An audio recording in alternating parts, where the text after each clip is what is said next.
Hello everyone and welcome back to another book review. Today I am going to be reviewing volume 18 in the series Komi Can't Communicate by Tomohito Oda. I've been reading this series for a while and I'm really enjoying it, so let's talk about my thoughts on volume 18.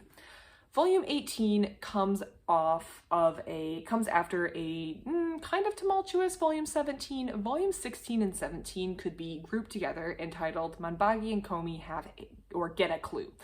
So Manbagi and Komi kind of come to their senses and realize that they both have a crush on the same boy, Tadano. Tadano is our boy on the front cover here, and then we have Komi right here, but they both have a crush on the same boy, and what are they going to do about it? Now, the girls decide amongst themselves after a very emotional volume 17 that neither one of them want to ruin their friendship with each other, and they also think it's not fair for one of them to bow out in deference to the other because they don't know who Tadano likes, so it's up to Tadano to make that decision on who he's going to date, but they're going to also kind of just continue on the way things have been and hopefully preserve their relationship with one another. Volume 18, at this point, both the girls are on the same page. Tadano's still in La La Land. I feel like doesn't really understand what's going on, but at this point in the series, or in volume 18, there isn't any further movement in the love triangle besides the fact that everyone's in the same circle.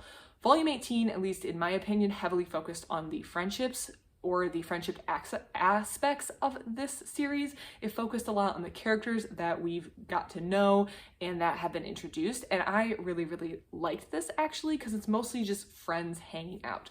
We get to know about Naka-Naka's band that she's in, we get to know about just the people hanging out in the series and getting to know one another, which I do kind of like the balance, because I feel like in life, if you focus too much on like your romance or your romantic relationships and you let your friendship suffer, that's not good either. So I do like that the series isn't just getting tunnel vision and focusing just on this love triangle between Komi, Manbagi, Tadano, and all the drama that's happening there. Instead, the series is widening its vision and also remembering to take time to think about the other characters. What are they doing? What are the friendships like? What are the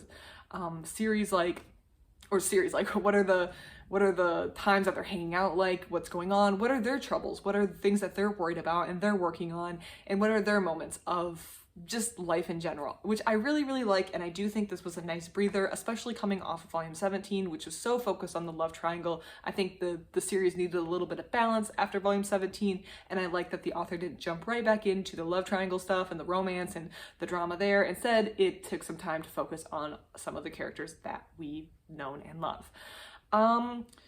One thing that I did want to mention is at the end of this volume, at least the ebook version that I read, there was a popularity poll that I guess was done, and I was incredibly surprised with the outcome. Predictably, I assumed that Komi was going to come in first place, which she did, and Tadano was going to come in second, which he did. Those are our two main characters, especially Komi, the main character, so it makes sense that she would come in first place with Tadano in second place. But I was surprised that Najimi wound up all the way in sixth place, because Najimi is one of my favorite characters in this whole series.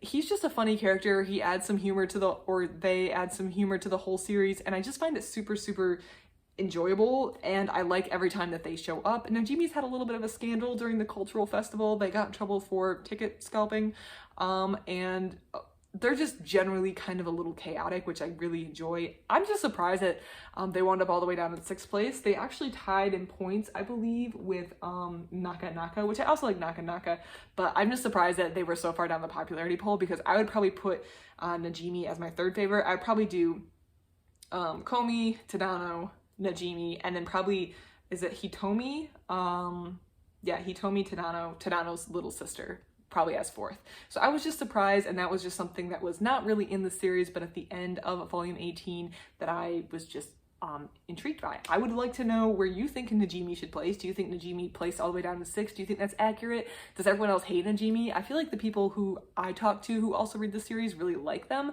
but I don't know, maybe they're not as popular as I thought. Obviously they are kind of popular because they wound up in 6, they wound up in the top 10, but I just expected them to be a lot higher in the top 10 as opposed to number 6. I really expected them to be 3 or 4. Anyways, if you have any thoughts or comments, please let me know in the comments below. Otherwise, thank you so much for watching, and I hope you have a great rest of your day.